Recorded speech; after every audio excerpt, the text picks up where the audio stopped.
Movie का start होता है और हमें 17 सितंबर का दिन दिखाया जाता है, जिस दिन हमें एक वॉइस मैसेज के थ्रू पता चलता है कि एक इलाके में कुछ बहुत ही ख़तरनाक इन्फेक्शन से इन्फेक्टेड लोगों की बॉडीज़ मिली हैं और इस इन्फेक्शन की वजह से लोगों के जिस्म पर बहुत ही अजीब सी फंगस उग जाती है। और यहाँ पे हमें बताया जाता है कि लोगों के आपस के कांटेक्ट में आने से बहुत तेज़ी से फैलता है। यहाँ पे हमें 23 दिसंबर का दिन दिखाया जाता है, जहाँ पर हम एक साइंटिस्ट को देखते हैं जो कि उसी जंगल में उसी वायरस का सैंपल लेने के लिए जा रहा होता है और पहले वो पानी का सैंपल लेता है। थोड़ा आगे जाने पर उसे कुछ फंगस वाले ट्रीज दिखते हैं जिन्हें वो देखकर उनकी पिक्चर्स क्लिक करने लगता है। उसके बाद थोड़ा आगे जाने पर वो देखता है कि एक कैंप होता है जिसके अंदर देखने पर उसे एक डेड बॉडी मिलती है जो कि उस आदमी की थी जो कि इस इन्फेक्शन की वजह से मारा जा चुका था। उसकी बॉडी बहुत ही डरावनी दिख रही होती है। वो जैसे उसके पास जाता है तो वो बंदा उठकर उसके मांस को हटाकर उसके ऊपर अपने स्पर्म्स थूक देता है, जिसकी वजह से वो साइंटिस्ट भी इन्फेक्टेड हो जाता है और फिर वो वहाँ से भागने लगता है और वो आदमी उस कैंप से बाहर निकलता है और वो सांस भी ले रहा होता है। इससे हमें पता चलता है कि वो आदमी अभी तक जिंदा है। साइंटिस्ट वहाँ से भागते भागते एक छोटे से कैबिन के पास एक तालाब में आ जाता है और वहाँ पर गिरकर बेहोश हो जाता है। और यहाँ से सीन शिफ्ट होता है 25 दिसंबर पर, जहाँ पर हमें एक आदमी लॉयल दिखाया जाता है जो कि इसी जंगल पे फोटोग्राफी करने के लिए आया होता है। उसने अपने एक छोटे से कैबिन बनाया हुआ था और वहाँ पे जब वो फोटोग्राफी कर रहा होता है तो जंगल से उसे आवाज़ें आती हैं, जिसे सुनकर वो बाहर जाता है और देखने लगता है। लेकिन वहाँ जाने पर उसे कोई नहीं मिलता, लेकिन वो अचानक से नीचे गिर जाता है जिसकी वजह से उसकी टांग पर चोट लग जाती है। वो अपने कैबिन में जाकर उसकी फर्स्ट एड करने लगता है और फिर वो अपने कैबिन में आ जाता है, जहाँ पर हम देखते हैं कि वही कैबिन था जहाँ पर वो साइंटिस्ट था। यहाँ पे सीन शिफ्ट होता है, हम साइंटिस्ट को देखते हैं जो कि जंगल में आग जलाकर बैठा हुआ होता है, अपनी चोट को देख रहा होता है जो कि अब सड़ने लगी थी। और यहाँ पर पता चलता है कि जंगल में गिरने की वजह से अब उसे भी वही इन्फेक्शन हो गया था। साइंटिस्ट के बाद इग्नोर करता है, तभी उसे कुछ जानवर की आवाज़ें सुनाई देती है, जिसे सुनकर वो अपने कैबिन में सोने के लिए चला जाता है। लेकिन अचानक उसे किसी की चीख की आवाज़ सुनाई देती है और वो अपने लैंप को लेकर बाहर चेक करने के लिए जाता है तो उसे वहाँ पर वही साइंटिस्ट दिखता है। चेक करने पर वो देखता है कि उसका सर गायब होता है और उसकी बॉडी पूरी फंगस की वजह से सड़ रही होती है, जिसे देखकर वो बहुत ज़्यादा घबरा जाता है और डर के मारे अपने कैबिन के अंदर भागा चला आता है और अपने दरवाजे को लॉक कर लेता है।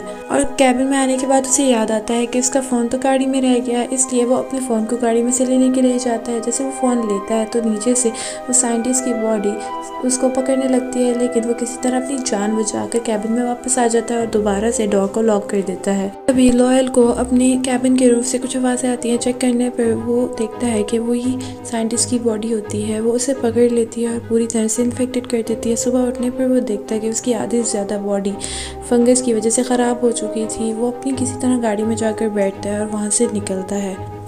यहाँ से सीन शिफ्ट होता है, हम एक लड़की मीडो को देखते हैं जो कि जंगल में अकेले कैंपिंग करने के लिए आई हुई होती है और लॉयल की कार को देखकर उसे रोकती है और उससे लिफ्ट मांगती है।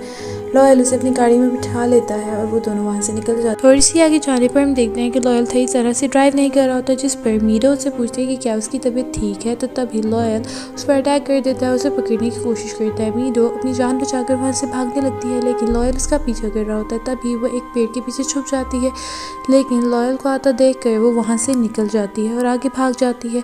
यहाँ पर हम लॉयल को देखते हैं जो कि नीचे गिर जाता है, क्योंकि फंगस की वजह से वो सही तरह चल भी नहीं पा रहा था और वो एक दरख्त के पास बैठता है और वहीं पर बेहोश हो जाता है। मीडो वहाँ से भागते भागते एक कैबिन के पास आ जाती है, जहाँ बाहर उसे एक ह्यूमन का स्केलेटन दिखता है जो जिसकी मौत भी फंगस की वजह से हुई थी, जिसे देखकर वो बहुत ज़्यादा घबरा जाती है और अंदर चली जाती है। वहाँ पर उसे एक लड़की दिखती है जो कि फंगस की वजह से बहुत ज़्यादा बुरी तरह से सड़ रही थी, जिसे देखकर वो बहुत ज़्यादा डर जाती है और शाउट करने लगती है। वो लड़की उससे हेल्प मांग रही थी और उसे कह रही थी कि प्लीज़ वो उसे मार दे। वो उसे बहुत बार रिक्वेस्ट करती है कि वो उसे मार डाले। तभी वहाँ पर पड़े फ्यूल को वेंडी उसके ऊपर छिड़कने लगती है और जैसे ही वो फ्लेयर चलाती है तो वो उसे मार नहीं पाती और बाहर आ जाती है। इसके बाद वो एक कार में जाती है जहाँ उसे एक गन मिलती है और वो गन लेकर सोचती है कि उसे शूट करके मार देगी। तभी जब वो अंदर जाती है तो वो उसे शूट नहीं कर पाती और फिर वो उस गन को उसी लड़की को दे देती है, जिस पर वो खुद अपने आप को शूट कर लेती है। और जब वो अपने खुद को शूट करती है तो थोड़ा सा ब्लड वेंडी के मुंह में भी चला जाता है, जिसकी वजह से हमें मालूम होता है कि वेंडी भी यहाँ पर इन्फेक्टेड हो गई थी। फिर उसके बाद वो दोबारा से गाड़ी में जाती है और वहाँ जाकर सेल फ़ोन ढूंढने लगती है। उसे वहाँ पर फ़ोन मिलता है, लेकिन वो कॉल मिलाती है। नेटवर्क ना होने की वजह से कॉल नहीं लग रही होती, जिसे देख कर मीडो बहुत ज़्यादा परेशान हो जाती है और फिर जब वो अपनी बैग पे हाथ लगाती है तो वो देखती है कि वो भी बहुत ज़्यादा सड़ रही थी। वो आगे भागने लगती है, लेकिन थोड़ी आगे जाने पर वो पूरी तरह से उस वायरस से इन्फेक्टेड हो गई थी, इसलिए वो बेहोश हो जाती है और वहीं पर गिर जाती है। इसके बाद सीन शिफ्ट होता है तो हम 1 महीने बाद का वक्त देखते हैं और 22 अक्टूबर का दिन होता है, जहाँ पर हम एक वेरा नामी औरत को देखते हैं जो कि अपने घर में छिपी हुई थी क्योंकि एक इन्फेक्टेड बॉडी उसके घर में आ गई थी। उसके बाद एक फ़ोन भी होता है। वेरा किसी तरह उस इन्फेक्टेड बॉडी से वो फ़ोन ले लेती है और अपने बेटे थॉमस को मैसेज करती है, लेकिन नेटवर्क ना होने की वजह से उसका मैसेज उसके बेटे तक नहीं पहुंचता, जिसकी वजह से वो परेशान हो जाती है। इसके बाद हम देखते हैं कि थोड़ी देर बाद ही उसका बेटा आ जाता है, जिसे देखकर वेरा बहुत ज़्यादा खुश हो जाती है और थॉमस उसे बताता है कि वो अपने बड़े भाई के घर से आया, लेकिन उसे वहाँ पर कोई नहीं मिला और वो कहता है कि अब हमें यहाँ से निकलना होगा। इसके बाद तभी हम देखते हैं कि वो बॉडी बहुत ही अजीब तरीके से मूवमेंट कर रही होती है। वो दोनों जाकर अपनी गाड़ी में बैठ जाते हैं और बात करने लगते हैं। तभी जैसे वो गाड़ी गैराज से निकालते हैं तो थॉमस को फील होता है कि शायद उनके गैराज में कोई है, इसलिए वो अपनी मदर को कार में छोड़कर बाहर चेक करने के लिए जाता है, लेकिन उसे वहाँ पर कोई नहीं मिलता। इसके बाद वो अपने भाई के घर निकल जाता है। वो अपने भाई को ढूंढने लगता है, लेकिन उसे वहाँ पर कोई नहीं मिलता, लेकिन उसके भाई का कुछ सामान वहाँ पर होता है, जिसे लेकर वो अपनी गाड़ी में रख लेता है।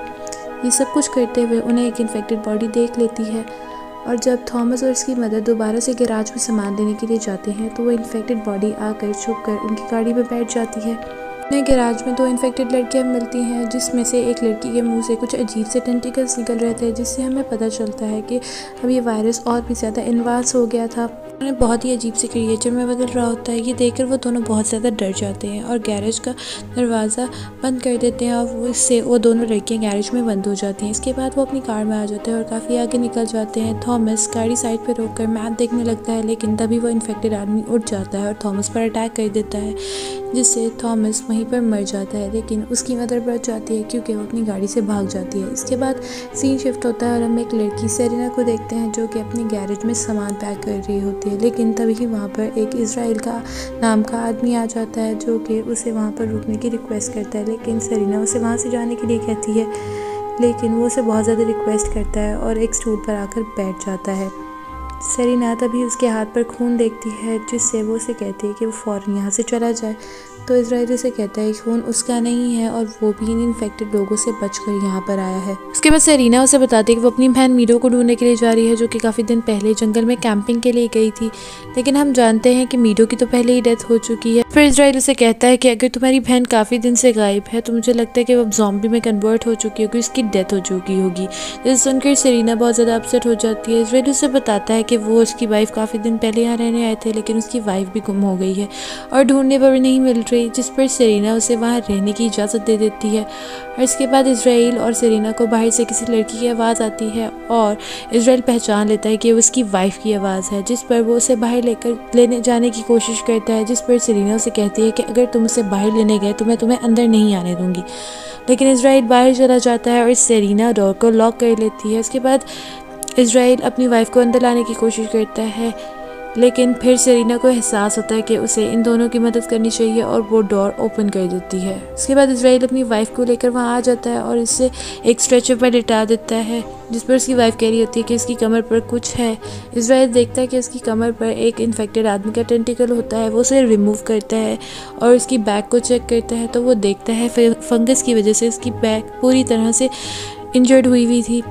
की वजह से लिली को बहुत ज़्यादा परेशानी होती है और कुछ देर में उसकी सांसें चलना भी बंद हो जाती हैं और फिर हम देखते हैं कि उसकी बॉडी में कुछ अजीब तरह की मूवमेंट हो रही होती है। फिर सेरेना उसकी बॉडी पर ब्लैंकेट डालती है और उसे रिलैक्स करने की कोशिश करती है, लेकिन इसी वक्त लिली की बॉडी में बहुत अजीब तरीके से मूवमेंट होती है, जिससे सेरेना डर जाती है और पीछे हट जाती है। और जब इज़राइल उसकी बॉडी को चेक करता है तो देखते हैं कि फंगस ने बहुत बुरी तरह से उसकी बॉडी को स्पॉइल कर दिया था। यहाँ हम गैरेज के बाहर एक बहुत ही अजीब से मॉन्स्टर को देखते हैं। इसके बाद सीन शिफ्ट होता है गैरेज में, जहाँ पर हम सेरेना को देखते हैं जो कि बहुत ज़्यादा डर जाती है और इज़राइल से कहता है कि वो अपनी वाइफ को वहाँ से बाहर निकाले। तभी उसकी बॉडी में से एक अजीब सा टेंटिकल निकलता है जो कि अपनी ट्रेसेस कुछ इज़राइल पर भी डाल देता है और हम देखते हैं कि इज़राइल अभी से इन्फेक्टेड हो चुका था, जिसे देखकर सेरेना बहुत ज़्यादा डर जाती है और गैरेज से बाहर आ जाती है। तभी वहाँ पर वो उस मॉन्स्टर क्रिएचर को देखती है, जिससे वो बहुत ज़्यादा डर जाती है। सेरीना भाग जाती है। इसके बाद सीन शिफ्ट होता है नेक्स्ट डे पर, जहाँ पर हम देखते हैं कि रोड पर सेरीना जा रही होती है और वो उस इलाके से काफ़ी दूर आ गई थी। वहाँ पर उसे वेरा मिलती है और सेरीना वेरा को पहले से ही जानती है, जिस पर वो उससे पूछती है कि क्या वो ठीक है। तो उसे कहती है हाँ वो बिल्कुल ठीक है, और फिर वो गाड़ी में बैठ जाती है। इसके बाद वो आगे चल पड़ते हैं। यहाँ पर हमें दोबारा से हमें नेल्सन सुनाया जाता है, जिससे हमें पता चलता है कि ये वायरस जब इंसान की बॉडी में फैलता है तो उसे एक बहुत ही अजीब सी क्रिएचर में बदल देता है और इंसान के DNA को भी बिल्कुल बदल के रख देता है, और ये एक इंसान से दूसरे इंसान में बहुत तेज़ी से फैलता है। इसी के साथ ये मूवी एंड हो जाती है। Thanks for watching.